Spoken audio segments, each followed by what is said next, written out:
We don't normally talk about snowy conditions in Cambridge in the middle of November. Nevertheless, despite the weather, I want to thank all of you for coming today. And I would like to welcome you on behalf of the Kennedy School of Government and the Institute of Politics. My name is Jim Cooney. I'm a dean here at the Kennedy School and one of the coordinators of our Northern Ireland program. We're particularly pleased to have Martin Mcguinness with us to talk about the prospects for peace in Ireland. This forum is co-sponsored by the Irish Cultural Society, the Kennedy School Students International Professional Interest Council, and Harvard University. The Kennedy School has been host in recent years to many of the key players in the Northern Ireland discussion, including Gerry Adams, Sir Patrick Mayhew, Baroness Denton, Sir Michael Ancram, Alex Atwood, Billy Hutchinson, and David Trimble. Given the important role that Martin Mcguinness has played in the Northern Ireland discussions, it is only fitting that we are able to hear from him today. The Kennedy School has also hosted 4 executive programs for participants from Northern Ireland, including one that is ongoing now, and one in 1996 that included representatives from virtually all the political parties from Northern Ireland, the Republic of Ireland, and the 3 main parties in England. It was the only forum that summer where Sinn Féin and the Ulster Unionist Party were both present. This is a special day in Boston. Many of you in the audience today started the day meeting with Mo Mowlam, and now you are here for Martin Mcguinness's presentation.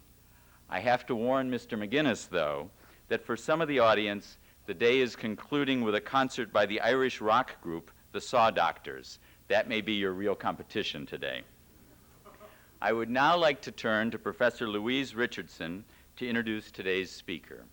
Louise Richardson is an associate professor of government at Harvard, where she teaches courses on international relations, foreign policy, and security policy. At the end of today's presentation, there will be an opportunity to ask questions from the microphones on the first and second floors. Thank you, and I'll now turn it to Louise Richardson.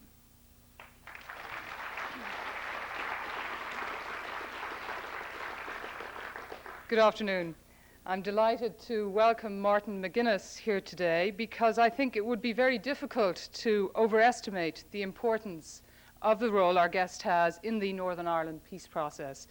So nobody is a more apt speaker today. Martin Mcguinness is the voice of militant republicanism in Northern Ireland. And as such, he is a central figure in these talks, and he has played this role many times before. In 1972, as a 22-year-old, he was secretly flown to London on board a blackened airplane to meet in secret talks with members of the British cabinet. Indeed, throughout the period of the Troubles in Northern Ireland, whenever the British government has wanted to negotiate with the voice of republicanism, they have opted to speak to Mr. Mcguinness. They did so between 1993, though they subsequently disavowed these talks. And again, after the cessation of hostilities by the IRA in 1994, Mr. Mcguinness became the chief negotiator for Sinn Féin. So his official position is as Member of Parliament for Sinn Féin. He's been elected to Westminster. He is a member of the National Executive, or Ard Comhairle, of Sinn Féin, and is chief negotiator at the peace talks. But unofficially, he is much more than this. Unofficially, as I say, he is the voice of Irish republicanism and arguably the most influential Republican in Northern Ireland today. The reason Mr. Mcguinness has played this central role in all these negotiations throughout this period of the Troubles is because it is believed I think rightly, that if anybody can deliver the IRA, it is Mr. Mcguinness, and only Mr. Mcguinness who can do so. Mr. Mcguinness denies that he is a member of the IRA or has ever been a member of the IRA. As I'm sure you know, the IRA is an illegal organization. To admit membership thereof is to leave oneself open to a term of imprisonment. Mr. Mcguinness has twice been convicted in the Republic of Ireland, of membership of the IRA. He has never been convicted of a terrorist offense in Northern Ireland. although he has been banned from entry into the British mainland under the Protection of Terrorism Act. Mr. Mcguinness was born in the Derry's Bogside, where he still lives, in 1950. In the wake of the emergence of the civil rights movement in the late 1960s and of the inability of the authorities to respond to the demands of the civil rights movement, Mr. Mcguinness, it is widely believed, joined the newly emergent Provisional IRA in 1970. It is widely believed that he served as officer commanding the Derry Brigade of the IRA from 1970 to 73. This was a busy time for the Provisionals in Derry. Mr. Mcguinness is credited with instilling discipline into the Derry IRA volunteers, such that while security forces casualties were very high during this period, civilian casualties were quite low. The IRA at the time engaged in systematic economic warfare against the British authorities at this time. The centre of Derry was destroyed. Of the 150 shops in the city centre, about 20 were left standing due to the IRA bombing campaign. In the mid-1970s, the IRA was reorganized into a Northern and Southern Command. It is widely believed that Mr. Mcguinness became, in 1976, the Director of Operations of the Northern Command of the IRA. He is widely credited with overhauling the organization, getting rid of its formerly archaic structure and replacing it by a cell-like structure and transforming it into a disciplined organization. In the late 1970s and early 1980s, Mr. Mcguinness, it is widely believed, served as Chief of Staff of the IRA. In 1982, Mr. Mcguinness, it is believed, relinquished his official duties on the Army Council of the IRA. In that year, he was elected to the short-lived Stormont Assembly for Sinn Féin. He has consistently fought elections for Sinn Féin, most recently winning a seat, as I said, to Westminster from his native Derry. So Mr. McGuinness' influence in Northern Ireland and in the peace process itself is even larger than these positions he is thought to have occupied might suggest. On the streets of Derry, he was once known as the cool, clean hero.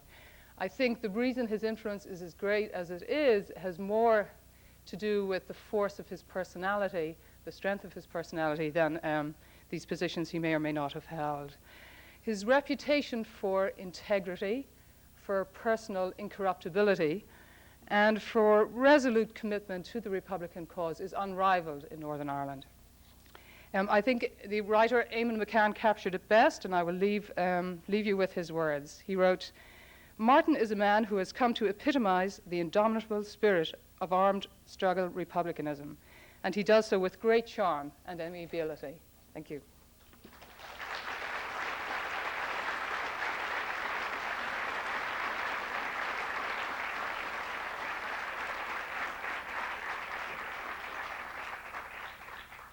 Garamila Mayogov, Tafal Charov. I'd like to thank Jim very much for inviting me here today. I don't know whether or not I should thank Louise, but I might. No, I will. When I left Ireland yesterday morning, the weather was beautiful. It was dry and sunny. And when I arrived in Boston, it was beautiful. It was dry and sunny. When I woke up this morning, there was snow all over the place. I accept no responsibility whatsoever for that. Although I think if the British government had their way, they probably would blame me for that as well. Anyway, I'll start with a little joke. Ian Paisley, David Trimble, and Jerry Adams were on a rowing boat on a lake somewhere in the west of Ireland. And the boat is holed. And Paisley jumps out and flounders to the shore safely, thank God. David Trimble, he then jumps out and quite adequately makes it to the shore. But Jerry Adams gets out of the boat and walks across the water. And the next morning, the British tabloid headlines are, "Adams can't swim."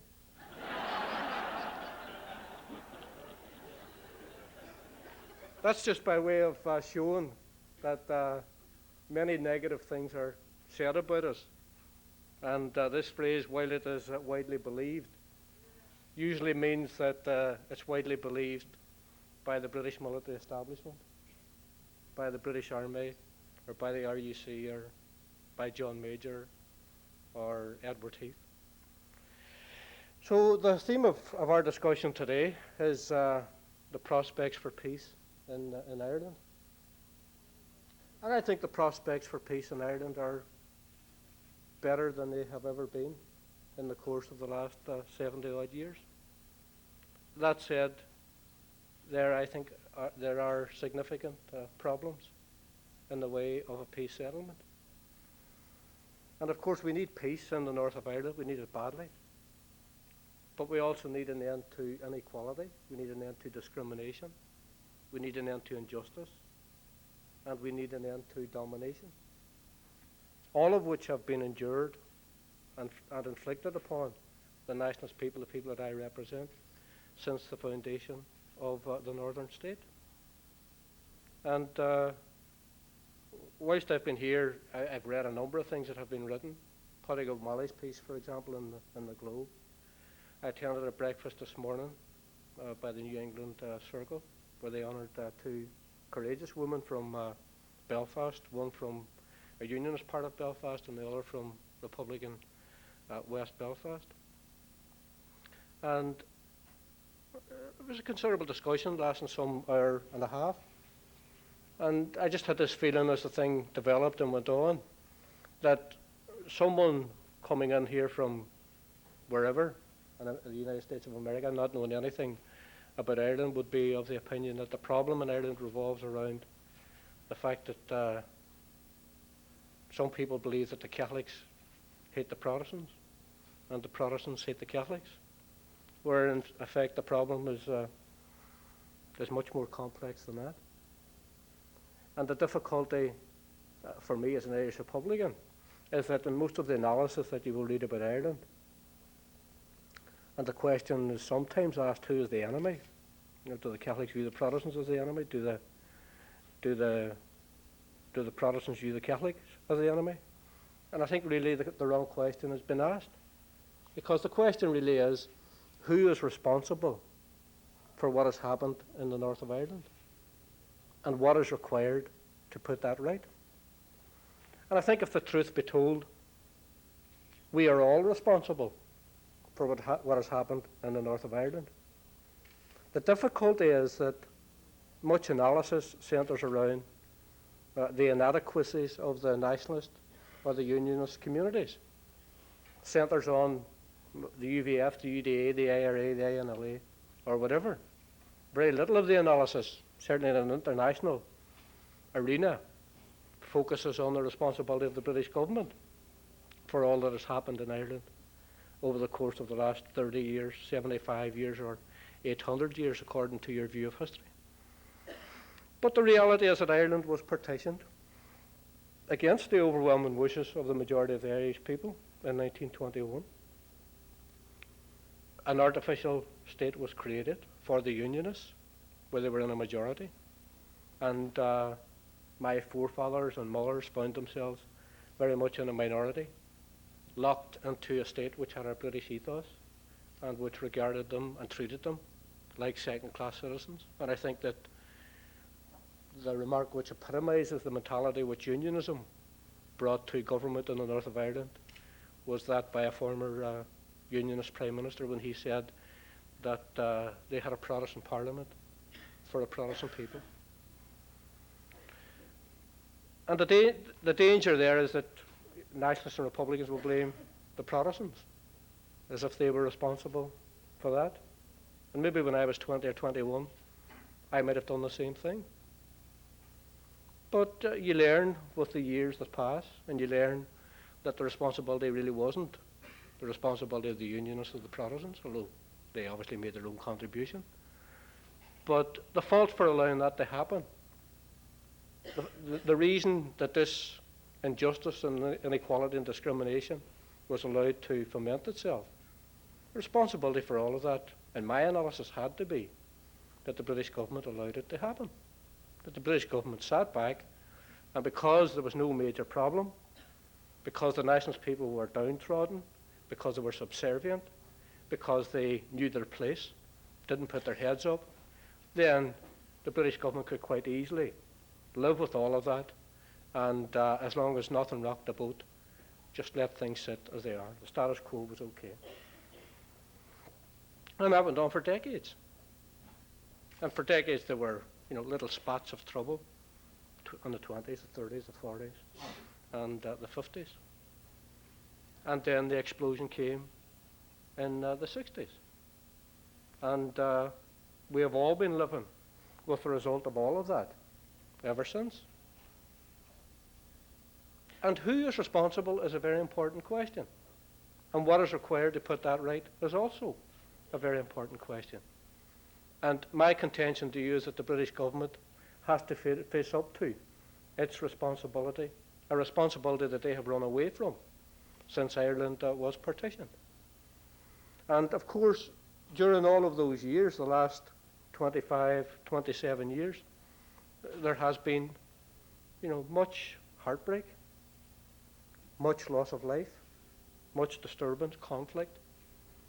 And it has been a conflict, I think it has been so much to the detriment of us all. Nationalists, Unionists, Catholic Protestants, British, Irish, doesn't matter what you are, if you had a connection with Ireland at all, then there was a price to be paid for all that had happened.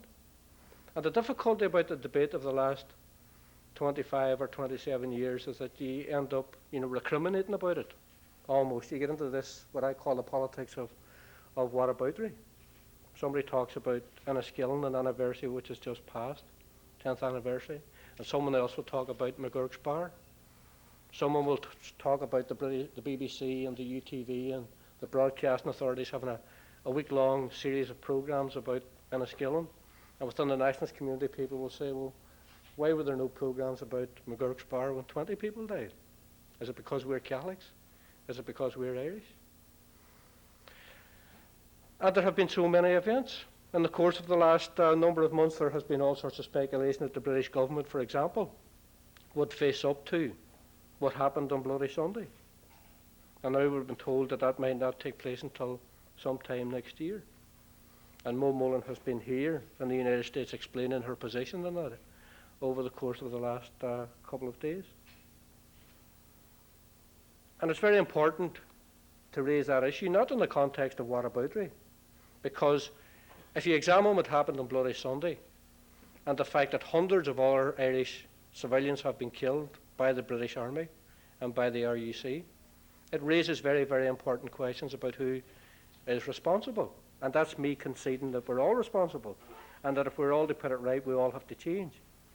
But all of the other incidents that have occurred, whether it be the bomb at Enniskillen, the killing of 18 soldiers at Warren Point, or other incidents that have occurred where there has been a heavy loss of life, in all of these cases, the British government, through its military forces and its special branch in RUC, have a policy of going after members of the IRA who were responsible for these things, and sometimes members of the IRA have been arrested and charged and convicted, and sometimes innocent people who weren't members of the IRA were arrested, charged and convicted, as we've seen in Birmingham and Guildford and so forth.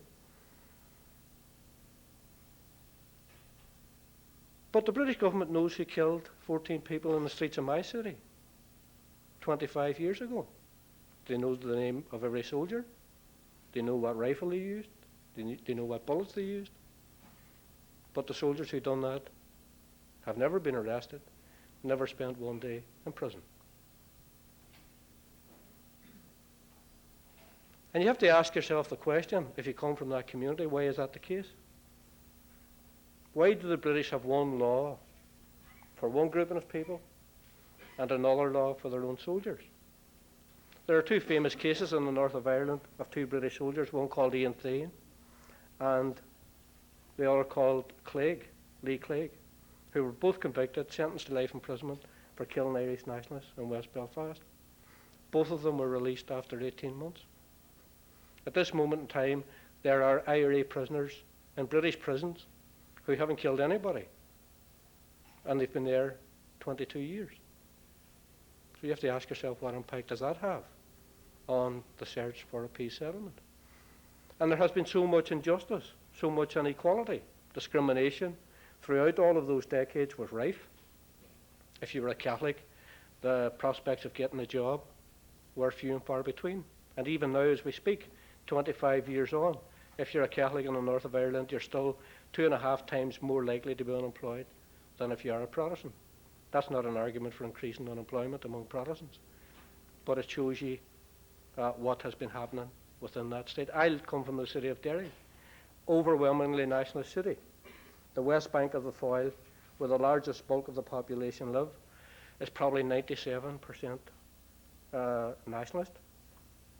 Yet it is patrolled and controlled by hundreds of members of the RUC who are all unionist and who are all Protestant. You have to ask yourself the question, why? For many years it was a crime to fly a tricolour, the flag of Ireland, on the streets of Derry. You could be arrested. I was arrested myself once during an election campaign because we flew a tricolour from a car. Yet, if you walk up the Northland Road on the west bank of the Foyle, where all of the people are nationalist, on the fire station, on the British Queen's birthday, you will see a Union Jack flying. Symbols are all important. They might seem unimportant from here, but that is to give you the flavour of the ethos of the state. So there is much anger within our community about all of that, all of the discrimination and injustice. And there is much anger within the unionist community about the response from within the nationalist community to all of that, because British soldiers have lost their lives. Members of the RUC have lost their lives. Civilians have been killed. And most people who are honest enough to admit it will accept that there has been a war fought in the north of Ireland, which has been very intensive, been very dirty, for the last, certainly up until 1994, for almost 24 years. And during all of that time, there was problems in South Africa, the Middle East, and in other places throughout the world. Yet before we did, in those countries, people made attempts to bring about an end to conflict. And they did so on the basis that you had to negotiate. And as Nelson Mandela says, if you're negotiating, then the person you have to negotiate with is your enemy, not your friend. And obviously there were people within South Africa, like Rabin, like Mandela, who were prepared to negotiate. Sometimes, out of the view of world headlines and in secret, and sometimes it came to the public notice in a very public way. The same in the Middle East conflict with the negotiations that took place in Oslo, less successfully in that case. And I think many of us within the Republican struggle in the north of Ireland were looking at the prospect that you could actually bring about a situation where all of the parties in an inclusive process would come to the negotiating table. And as Louise said in her introduction, my job on behalf of Irish Republicanism in the early part of the 90s was to try and strike up contact with representatives of the British government to establish whether or not it was possible to put together a peace process which would in a dynamic way tackle all of the issues that lie at the heart of the conflict. And we did that under a regime which was initially a Thatcher regime, although she resigned about a month earlier after the first contact was made, and then John Major took over. And there was almost daily contact, mostly by telephone, between myself on behalf of Sinn Féin, the representatives of the British government. In 1993, at an early stage, we tried to put something together where there would be talks and discussions. But without going into the details of it, the British government ran away from their own proposal put to us that negotiations would take place in Norway, Denmark, or the north of Scotland, or wherever. But we still persisted in our strategy. We still were absolutely convinced that the conflict should be brought to an end, and brought to an end in such a way as we removed all of the inequality, discrimination, domination, and injustice. If only we could but get a British government that would face up to what was required to put all of that together. And of course, a key element in all of this was the work done by John Hume, by Gerry Adams, by Albert Reynolds, and others, particularly within the Irish government, and other people who were very well disposed towards the process, who were non-governmental people, but who agreed with us that what we had to do was bring about a climate in which real negotiations would take place. And we beavered away at it for some considerable time. We succeeded in putting together a strategy which brought about a ceasefire in the summer of 1994. And on the public record, John Major told the world that after 3 months there would be peace negotiations about the future of Ireland. And 3 months passed and there were no negotiations and no sign of any negotiations. And then the British government upped this decommissioning demand, where they were demanding effectively, as far as Republicans were concerned, the surrender of the IRA in advance of real negotiations. And as we all know, the first ceasefire collapsed, and we were probably the most devastated people of all, because we believed that we had engineered and brought about a situation, not us in Sinn Féin, but ourselves, the SDLP, the Irish government, other people of goodwill, many people here from the United States of America who took an interest, particularly the Irish-American leaders. And we felt particularly betrayed by the fact that no real negotiations had taken place. We now know the reasons for that. I think that they are quite clear. I think that the fact that the John Major government depended upon 9 Ulster-Unionist votes at Westminster was an important element, which created a paralysis within the Tory government. But I think also that the debate which took place in the run-on to the general election of this year on the issue of devolution for Scotland and Wales also clearly showed that we were dealing with a British Prime Minister who was just as unionist as Ian Paisley and David Trimble ever was. The Tories opposed the devolution proposals of Labour, and I don't know if you followed that debate, but I followed it with some considerable interest, because I think it told us a lot about the mentality of the Tory party and John Major as a leader. So essentially, even if John Major hadn't have had difficulties and problems with the requirement for unionist votes at Westminster, I think you can say with some validity that even if he had had as strong a mandate as Tony Blair has now, in all probability he would not have moved on the issue of Ireland. He would have stuck rigidly to the decommissioning demand. Where did decommissioning come from? I think decommissioning came out of the military mindset that is there within the British establishment. And I think that that mindset is the same type of mindset which was in South Africa up until 1990. And how I know that is listening to people like Rolf Meyer, Cyril Ramaphosa. Cyril Ramaphosa was the chief negotiator for the ANC. Rolf Meyer was the chief negotiator for the de Klerk government. Now, he came to Belfast some 2 years ago, and he made it quite clear that the problem in South Africa, as far as he was concerned, was that for many, many years the South African government looked at the problems that they faced with the ANC and the resistance and the struggle as a strictly military problem, which had to be resolved by suppression and by military means. And he said it was only in 1990 when the government took a conscious decision to accept and acknowledge publicly that it was a political problem, a deeply rooted political problem they should have been trying to resolve, that the situation moved forward, because they had, prior to Mandela's release, they had released a number of political prisoners. They released Mandela. The negotiations, I think, took on a new dynamic, a new impetus, and finally they had a negotiated settlement which all of them could live with in that country. And that told me a very important message in relation to the mindset which the British bring to the position of Ireland. When you examine, for example, their response to the civil rights protests was to batten people into the ground, was to come in defence of the RUC and shoot the marchers on Bloody Sunday, 14 people, was to torture prisoners in interrogation centres, was to involve themselves in shoot-to-kill policies and all sorts of dirty tricks over the course of the years.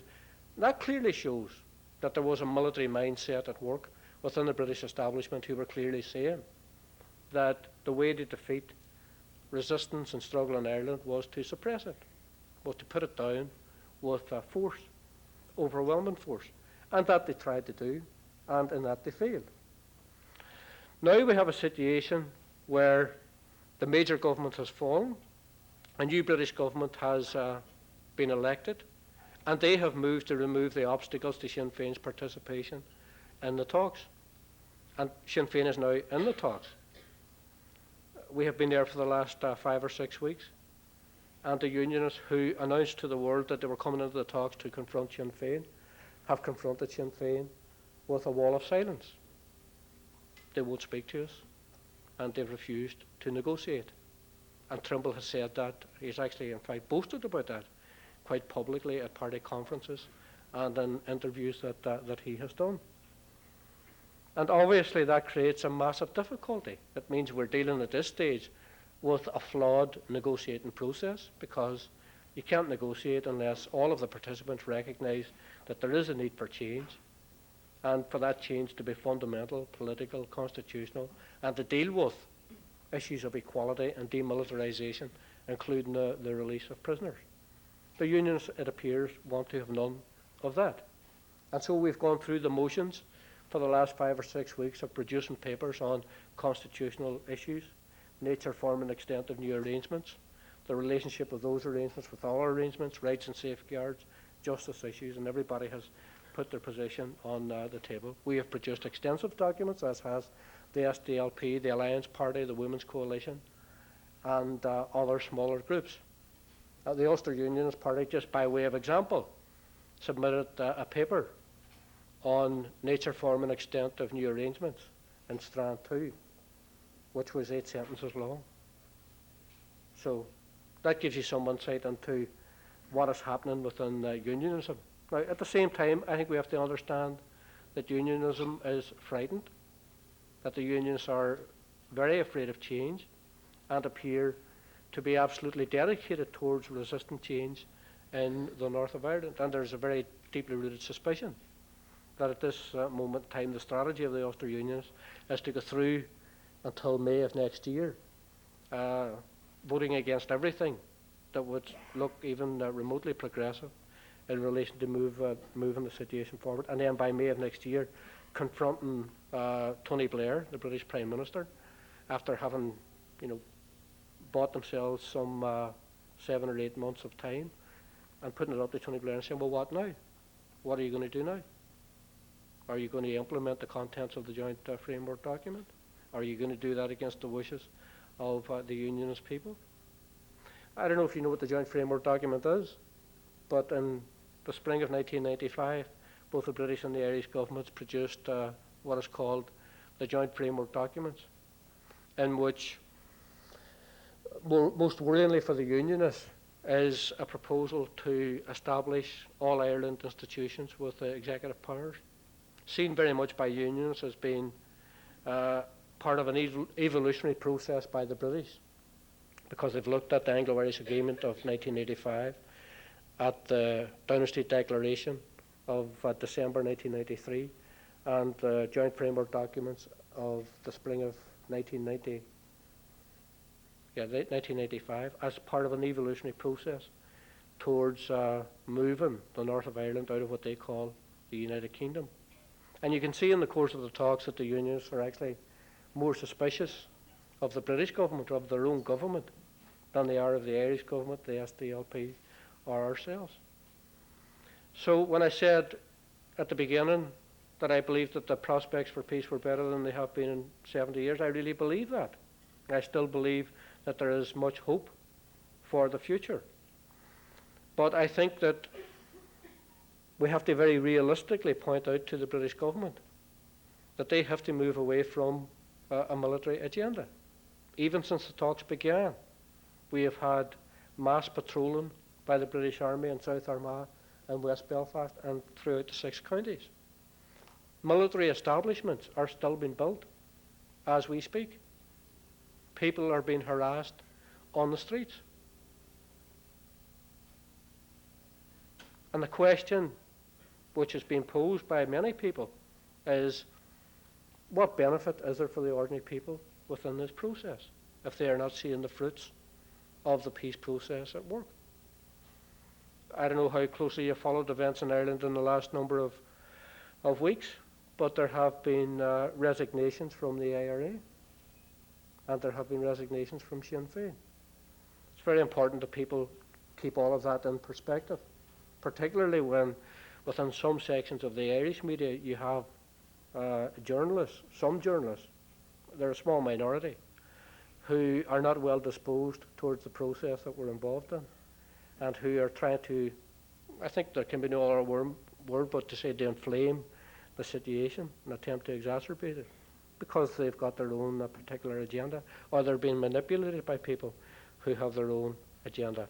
The IRA have said that a small handful of people resigned recently, and I don't have any reason to believe that it's anything more than a small handful. I do know that 9 people in County Louth and Dundalk resigned from Sinn Féin, and whilst there might actually be in other parts of the country 1 or 2 resignations, we don't believe that there is going to be any more mass resignations in any other part of the country. But that shows you the difficulty. Obviously the people who have resigned have got no confidence in the process, have got no confidence in Gerry Adams and myself and our ability to push the Republican agenda in the course of these negotiations. And that's fair enough. I mean, I respect their opinions. I totally and absolutely disagree with them. And I believe that now more than at any time in the past, Republicans have to hold their nerve. And Republicans have to recognise that there will be problems and difficulties, that there will be militarists within the British establishment who will attempt to use the situation as they know it, because a key element in British strategy anywhere they've been throughout the world, and history will show it, is to divide and conquer. And I think that they will, the militarists will, if they're not curbed and opposed by people like Mo Molan and Tony Blair, that the militarists within the British establishment will attempt to use these present difficulties to exacerbate the situation in the hope that they can bring about a massive split within the IRA, because I think that they would believe that that would be in the interests of British strategy, because that has been a key element of British strategy over the course of the last 30 years. I often say to Gerry Adams that their strategy is that even if you accept that there isn't going to be a split, that the next best thing to do is to create the impression that there's one. And I think Britain, through several media journals and Britain itself, have consistently delved away and worked away and beavered away at that type of a policy and a strategy. But I still think, in spite of all of that, that it is time for people to hold their nerve. I think that the likes of Mo Molan and Tony Blair need to face down those people within the British military establishment who are attempting to use events on the ground against this process, because they're opposed to it, because they've got strategic interests, and because they want to see, rather than a political resolution of the conflict, they're looking to see the military defeat of the IRA. That's where the decommissioning demand came from. And I think it's very important, I'm not going to go into any detail about it, but it's very important to point out that the decommissioning demand could only have come from a mindset which was locked into attempts to divide and defeat Republicans. It's all about militarism, it's all about getting a military victory, as opposed to acknowledging what the South Africans acknowledged, that in reality all of their best efforts should have been concentrating on bringing about a resolution to what is a very deeply rooted political problem in the north of Ireland. And as I said earlier, I still think that there is much hope. And the hope lies in the fact that around the negotiating table you have the main political representatives of all the political traditions on the island of Ireland in conjunction with both governments. Mr. Paisley isn't there, neither is Mr. McCartney, the leader of a very small unionist party, but they have excluded themselves. The door is open for them. We sit every Monday, Tuesday and Wednesday, and their seats are vacant. They can walk in the door at any moment. The problem is that Mr. Paisley is trying to erect the talks from the outside. He's engaged in a series of rallies throughout the north of Ireland, challenging Trimble's role within the talks. Our difficulty is that we see Trimble within the talks attempting to bring about the same objective as Mr. Paisley outside of the talks. And the question is, how can we change all of that? George Mitchell, who I think is a very honourable and very decent senator from the United States, has done, I think, a tremendous amount of work over the last number of years in relation to trying to bring people together and get real negotiations up and running. Next week, he is going to try, I think, to crank the process up. He's going to meet with all of the parties in bilaterals, and he's going to hope to find areas of agreement and find agreement to negotiate among all of the parties. And that will last for about 2 weeks. If that is unsuccessful, I think that we will be in dire trouble in relation to establishing whether or not there are going to be real and meaningful peace negotiations. And quite conceivably that state of paralysis could last over the Christmas holidays. And I think that very early next year, people are going to want to see, I think people are going to demand to see, that their political leaders and representatives engage in a really meaningful way to resolve all of the issues at the heart of the conflict. So how can all of the issues at the heart of the conflict be resolved? I'm an Irish Republican. I believe British rule in Ireland is wrong. I believe British rule in Ireland has been the root cause of all of our problems. I believe British rule in Ireland should end. I want to see an end to British jurisdiction in my country. I want to see the British government recognise the right of all the people of Ireland to national self-determination.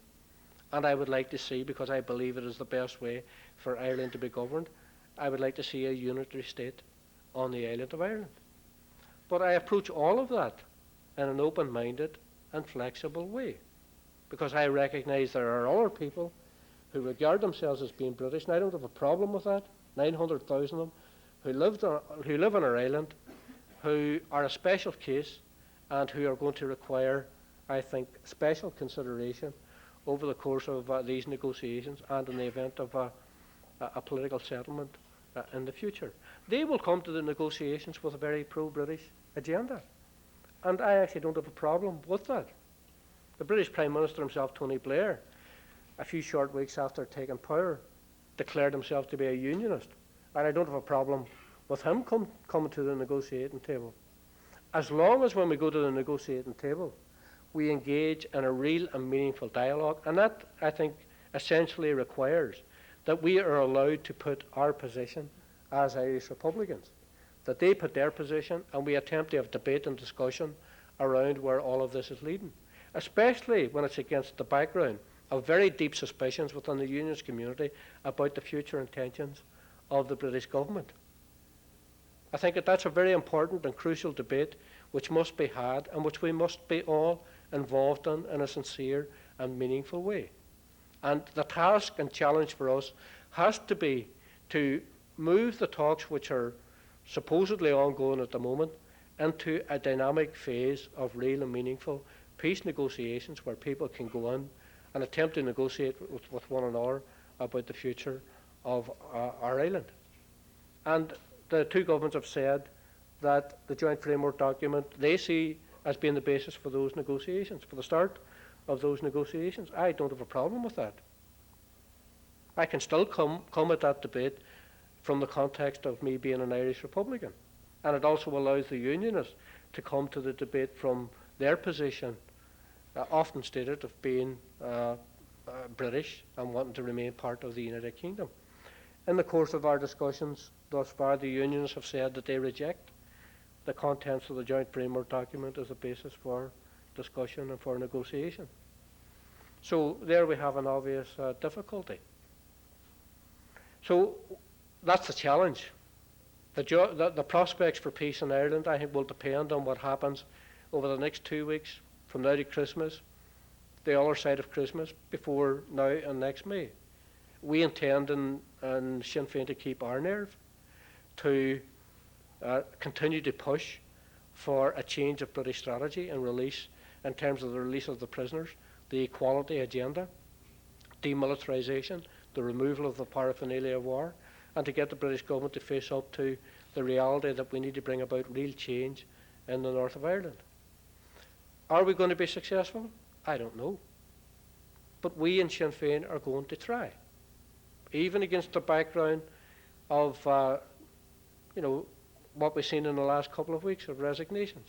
We still believe that it's incumbent upon us to do everything in our power, in other words, to bust a gut, to try and bring about an end to discrimination and injustice and domination, and an end to conflict in our country.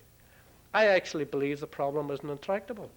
I believe that the combined resources of the two governments and all the people of goodwill, and there are many on the island of Ireland, in Britain and in the international community, that we actually have the ability, and Bill Clinton has played a major role in all of this, supporting it, not giving up, always having hope, and always trying to use his influence to convince all of the parties to engage in a real way in these negotiations. So we have to continue to work at that, knowing that there's going to be problems and there's going to be difficulties.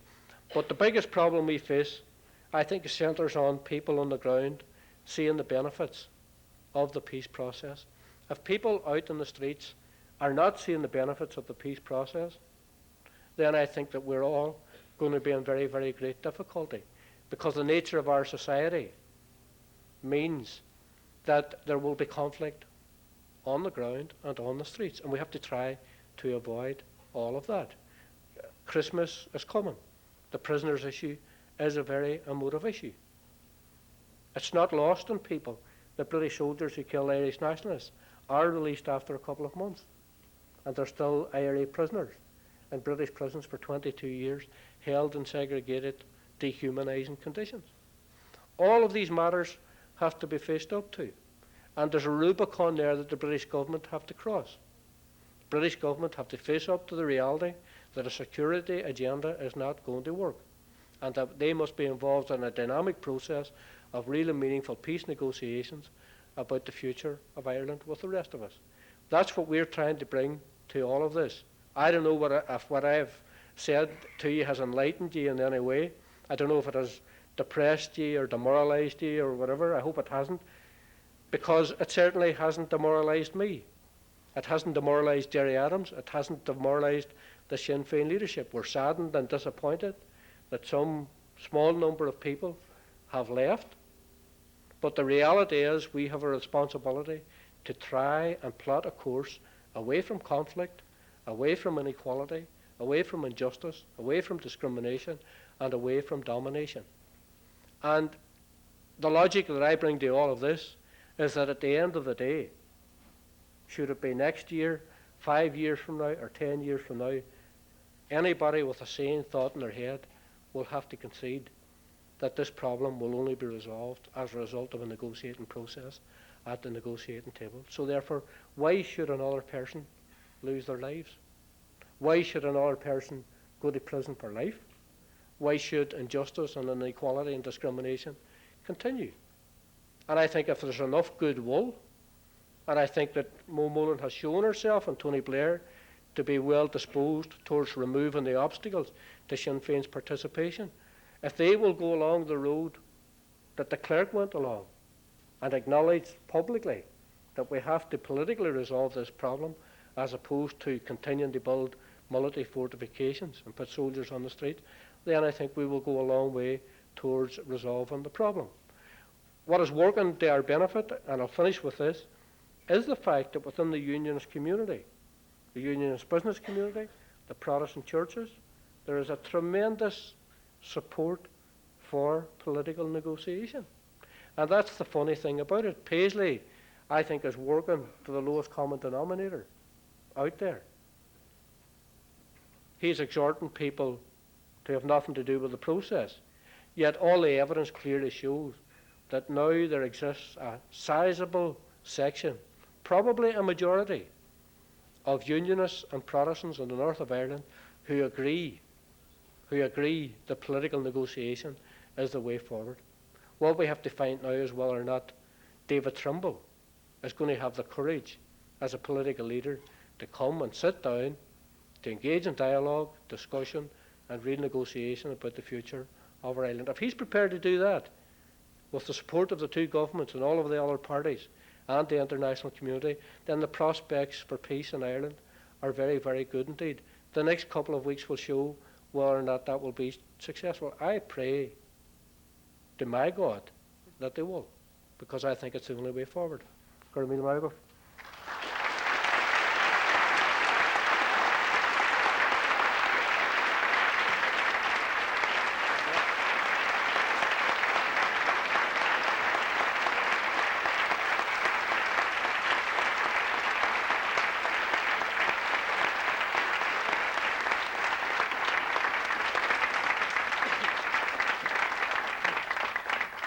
One of the traditions at the forum is to have an open exchange of conversation after a presentation. We'll proceed to that now, and the ground rules are quite simple.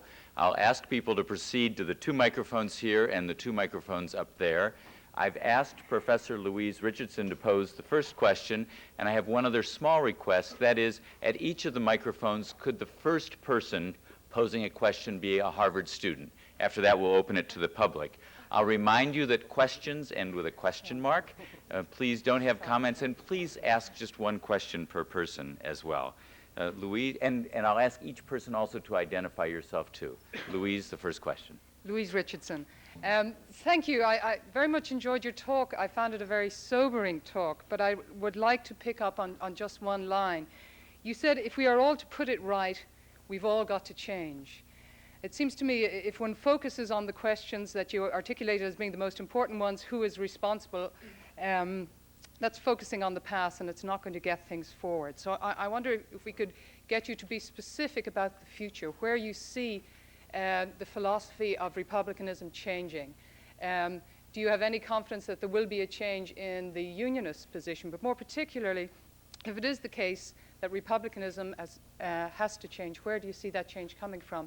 And could you be a little bit specific as to where the changes might occur? Thank you. Well, I think the question, who is responsible, is actually a very important question.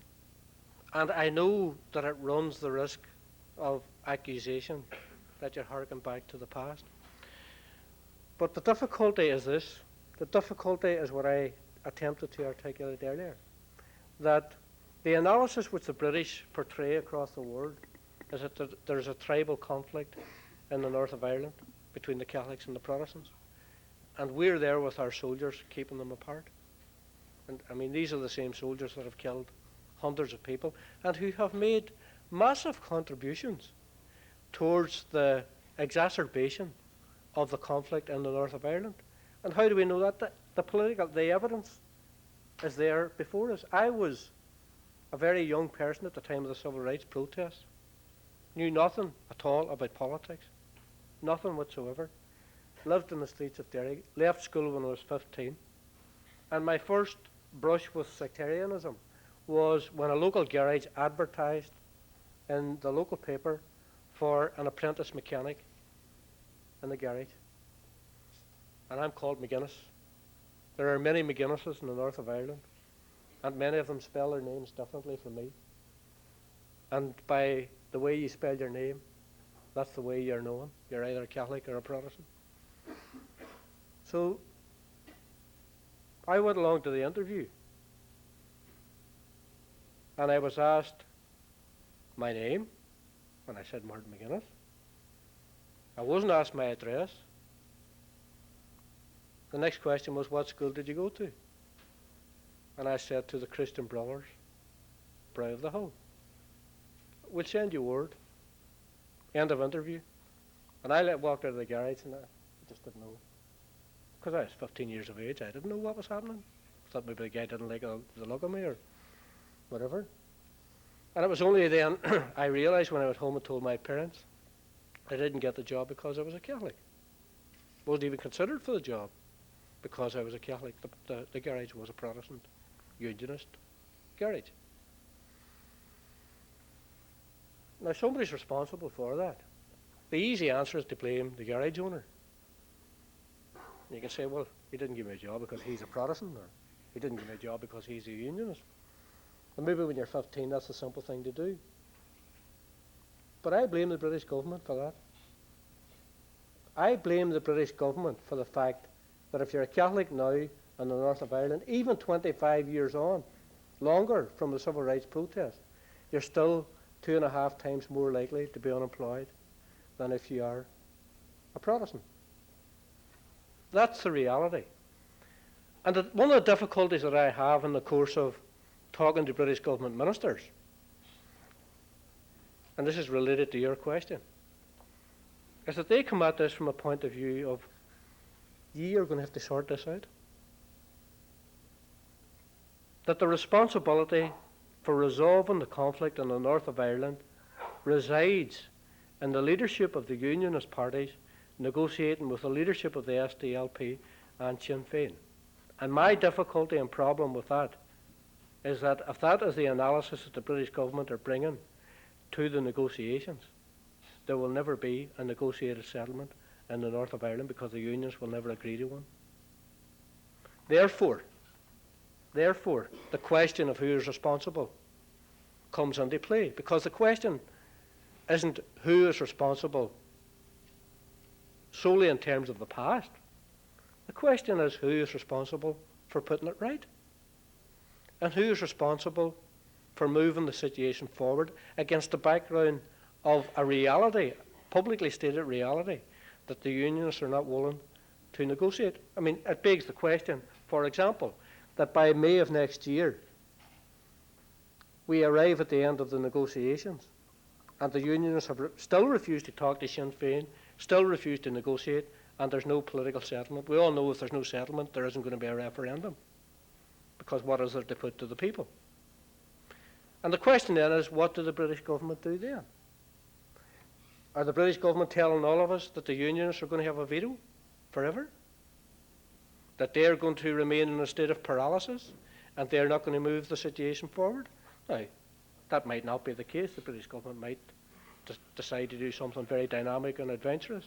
We could get into a Hong Kong type situation where they state their intentions well in advance.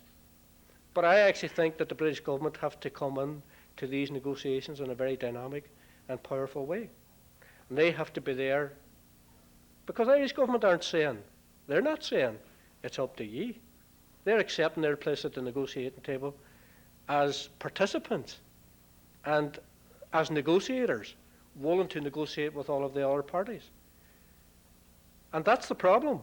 The problem is that we have to move to recognise that there's a responsibility on everybody, but particularly the two governments, to lead and produce a dynamic in all of that. How do people change?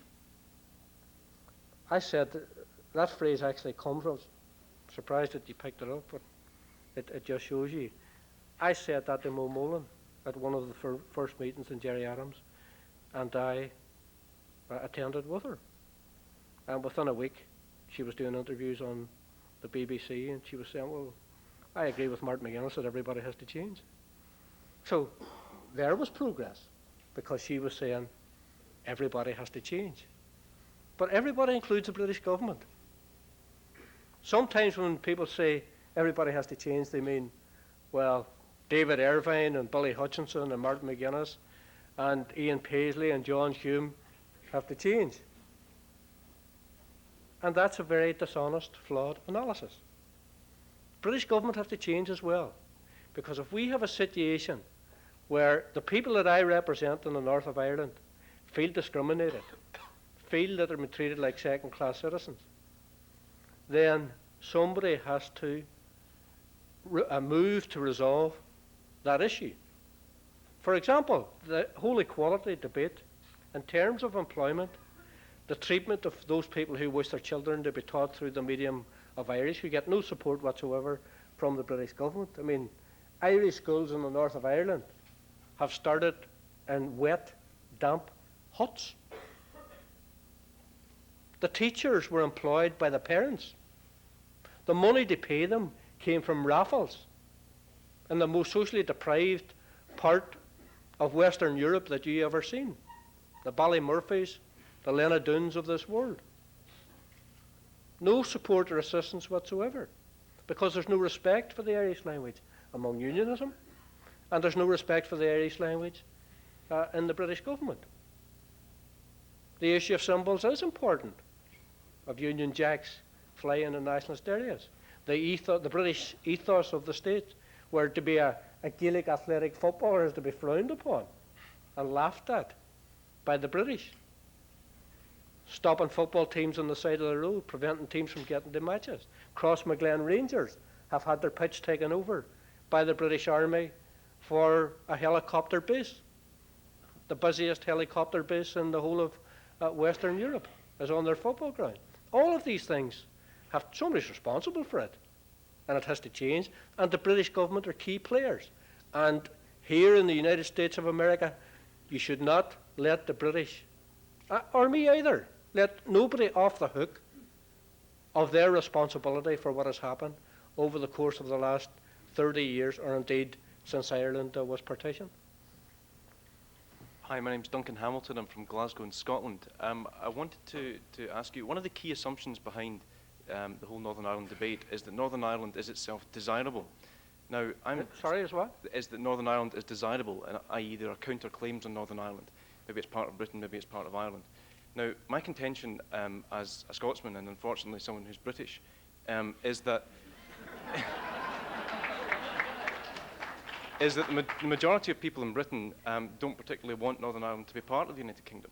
Now, I want you to answer the question that if the people of the south of Ireland voted by a majority of the people to get rid of Articles 2 and 3, in other words, to drop the claim to the north, what would that mean for Sinn Féin's strategy, given that would mean effectively that the south wouldn't want the north back and Britain wouldn't want the north either? Well, if the people of the south did that, it would be a devastating blow to the nationalist people of the north. Absolutely. I think that there is no mood for change in the south of Ireland in relation to Articles 2 and 3, except in the context of an overall agreement within the talks. I agree with you absolutely. I think that all the evidence clearly shows that the vast majority of people in Britain are very fair-minded when it comes to, and you shouldn't be afraid, you shouldn't be ashamed to be British. No, you really should. No, well, I don't think so. You should only be ashamed to be British if you support British government strategy in Ireland.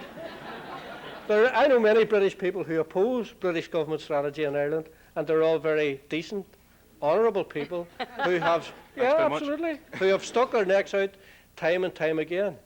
And I think that quite clearly, for example, Tony Benn talks about this quite often. If the people of Britain had an opportunity to vote in a referendum in relation to the North of Ireland, they'd give it back in the morning without any problem whatsoever. So, I mean, I think that the way that we have to approach all of this has to be in the context of accepting, right, that there are very, very deeply rooted, difficult problems that have to be resolved, and we're dealing with, human emotion, with people's cultures, all their very deeply held beliefs, and we're also dealing with people who have been hurt. I mean, I think I have been hurt. I think the unionists have been hurt. I think people who join loyalist paramilitary death squads have been hurt. I think British soldiers have been. Everybody has been affected by the events that have taken place in Ireland over the last 30-odd years. And I'm not one of these people who is interested in recriminating about the past. I think that our focus has to be the focus of Mandela. We have to look to the future. And we have to have some, I think, considerable hope that the very deeply rooted problems which divide people at the moment can actually be resolved. And that in resolving them, it means facing up to all of the very difficult questions about allegiance and sovereignty and where it all goes from here. A phrase has been coined at the talks in the last 4 or 5 weeks called equality of allegiance.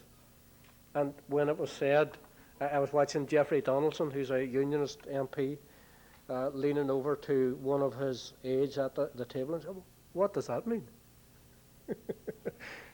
He was either being flippant or he was being very, very serious, because unionism comes at all of this from the point of view that, and this is in its rawest form, it's almost as if they're working to the strategy that if you give a Catholic equality, in the north of Ireland, that's the beginning of the end of the Union.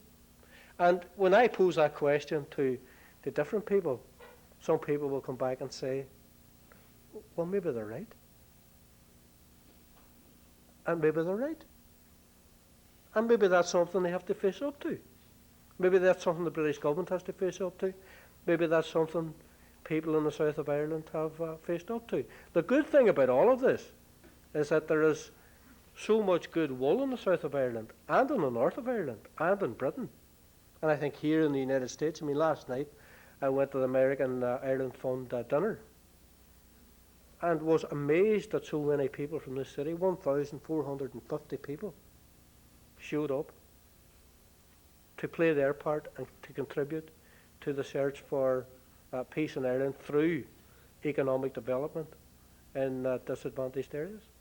So, I mean, there is hope, and the question that you pose is an important question, but there's no easy answer to it. The only way to resolve matters of allegiances and the issue of sovereignty has to be, first of all, with an agreement by all of the participants that we have a big problem, that we've all been highly disadvantaged as a result of it, and the only way to sort it out is to get in, discuss it, have dialogue, and then negotiate it. I mean, I come at this as an Irish Republican, but I know that I am not going to get everything that I'm looking for in the talks. The unions have to know that they're not going to get everything that they're looking for either. But the only way we're going to establish, what we can get is when we eventually agree to talk. And that's going to be difficult. I think it's going to be difficult and dangerous for me. And I think it's going to be difficult and dangerous for the unions. But the question is, what is the alternative? And as far as I'm concerned, the alternative is too horrible to contemplate. This is where I negotiate with the chief negotiator of Sinn Féin. We've got at least 10 people here, and so we're going to try and get as many of these questions as we can, which means your answers are going to have to be shorter. But the next one, the next question is at least not from a British citizen. Christian. Oh, that's true. My name is Christian Sparvon. I'm a Danish student here at Harvard, and I had it was a very interesting experience to study the peace process of your country in one of my courses that has just ended. My concern is maybe not so much with the peace process, though that is going to be extremely difficult. My concern is more with what's going to happen after the peace process. Because what I think is very clear from your speech and from reading through all the different manifestos of all the parties involved in the talks are that they are very much focused on the conflict.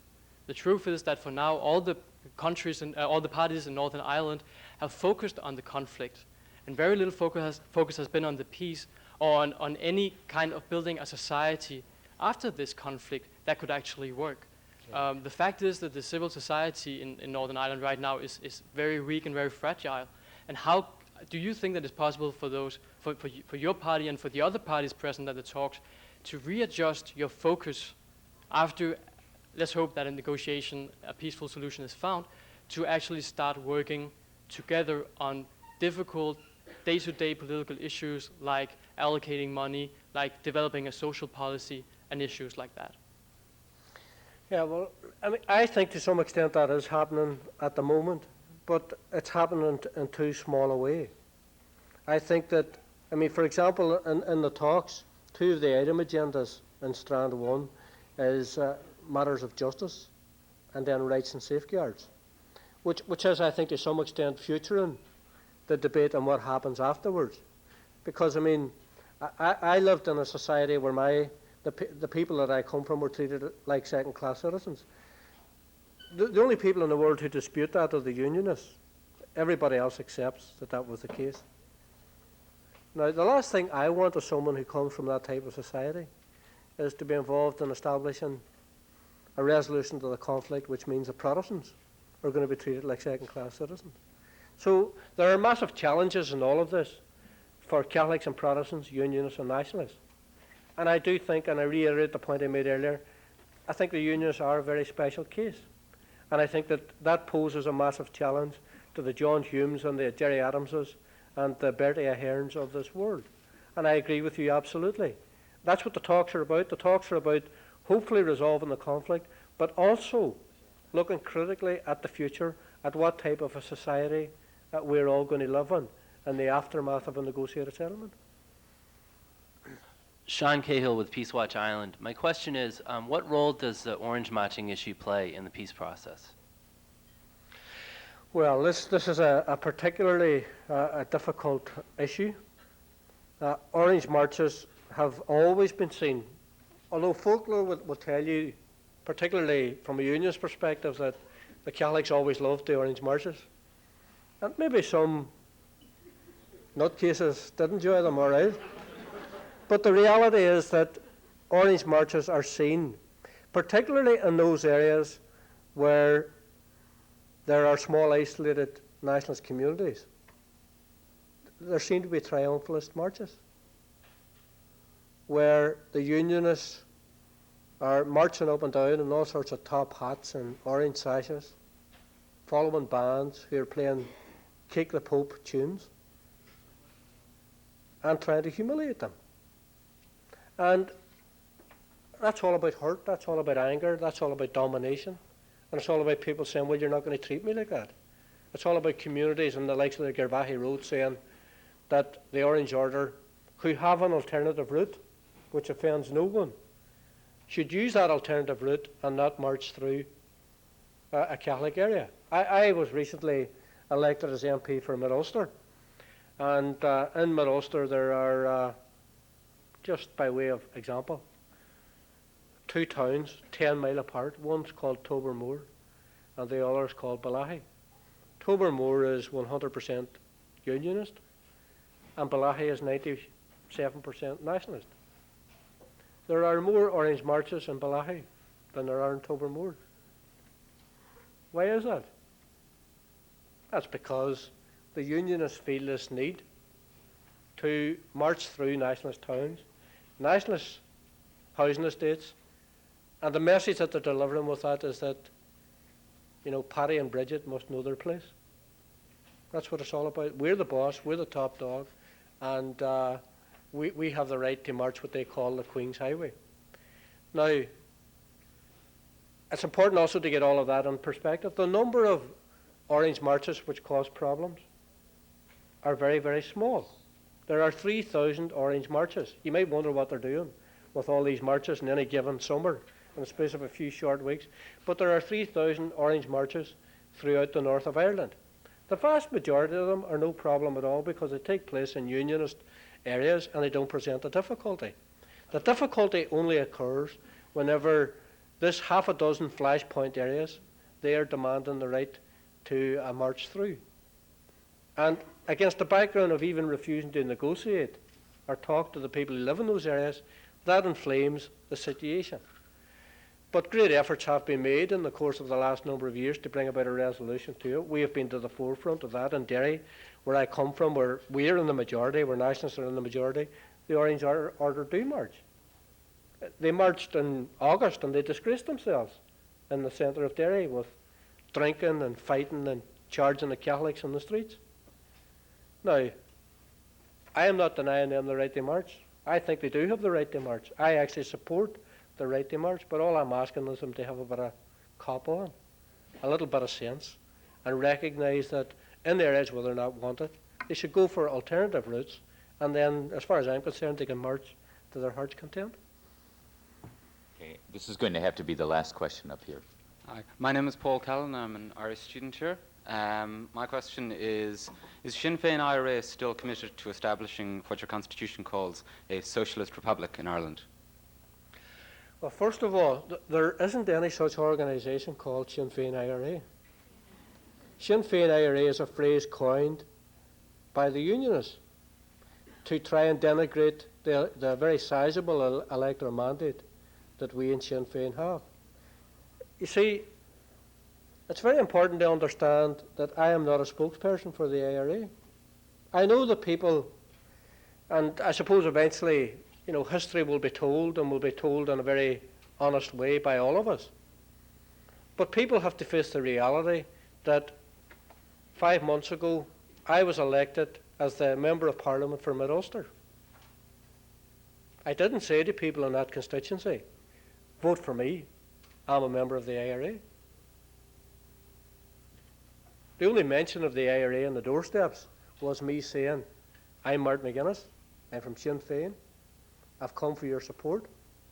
The reason I've come for your support is because I believe we can rebuild the peace process, because I believe John Major's going to lose the election, because I believe there's going to be a new British government, because I believe there's going to be a chance if we get a new British government that we'll get talks. And if we manage to do that, we just might get a second IRA ceasefire. And the people accepted what I said. They made me their MP. And all of what I tried to bring to pass has come to pass. Nowhere in the IRA Constitution, or in the Sinn Féin Constitution, does it mention the IRA. So the IRA can answer for themselves. I'll answer for Sinn Féin. I would like to see a socialist republic in Ireland. But if the people of Ireland decide there isn't going to be a socialist republic, I can live quite easily with that. I'm a Democrat, because the type of republic I'm looking for is a democratic socialist republic. Now, what we have to do, obviously, is recognise that the move towards a republic, or a socialist republic, or a nationalist republic, or whatever, in Ireland, or a unionist republic, God knows what sort of influence they will bring to bear in the course of the coming years. All of that is going to be, I think, democratic debate and discussion. I think what we have to do now is resolve the conflict that exists and let the future look after itself, because I am quite convinced that the democratic future of Ireland is safe in the hands of all the people of Ireland, if only the people of Ireland would be left alone to deal with their own problems. If they want a socialist republic, well and good. If they don't, that's grand. That's not a problem. Okay. Thank you all for coming, and thank you again to Martin Mcguinness.